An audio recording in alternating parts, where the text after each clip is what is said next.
आपके पैरों तले से जमीन खिसक जाएगी ये जानकर। ये है हामिद अंसारी, लगातार 2 बार वाइस प्रेसिडेंट बनाया है इनको कांग्रेस की सरकार ने। ये गैंगस्टर मुख्तार अंसारी के रिलेटिव भी हैं और यूपी के एमएलए सुशील सिंह ने ये तक क्लेम किया है कि हामिद अंसारी ने अपने पद का गलत इस्तेमाल करते हुए मुख्तार अंसारी पर कभी एफआईआर तक नहीं होने दी। एक सीनियर पाकिस्तानी जर्नलिस्ट है नुसरत मिर्जा, इसने खुद एक इंटरव्यू में ये क्लेम किया है कि वो भारत 5 बार आया है कांग्रेस के सरकार के टाइम पर और उसने बहुत सी सेंसिटिव इंफॉर्मेशन पाकिस्तान की आईएसआई को दी भारत से ले जाकर।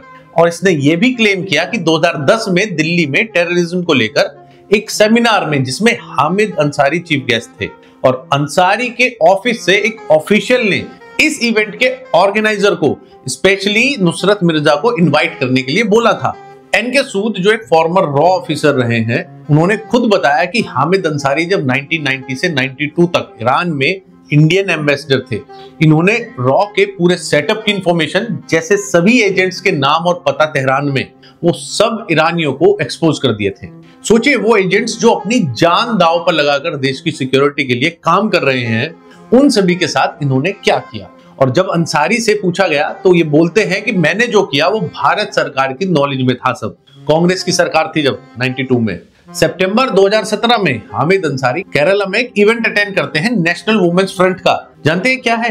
ये पीएफआई यानी पॉपुलर फ्रंट ऑफ इंडिया की वुमेन्स विंग है जो लगातार एंटी नेशनल एक्टिविटीज को लेकर एनआईए की रडार पर है। और सुनिए, 26 जनवरी 2022 को जब देश रिपब्लिक डे मना रहा था, हमारे फॉर्मर वीपी अंसारी साहब एक इवेंट अटेंड करते हैं जिसका मेन पॉइंट ऑफ डिस्कशन था राइज ऑफ हिंदू नेशनलिज्म, यानी कि भारत में हिंदू क्यों राष्ट्रवादी होते जा रहे हैं। ये इनकी दुखती रंग थी और इनके साथ स्वरा भास्कर इंडिया से इस इवेंट में शामिल थी। ये होस्ट किया था आईएएमसी यानी इंडियन अमेरिकन मुस्लिम काउंसिल ने, जिसके जमाते इस्लामी से डायरेक्ट लिंक है।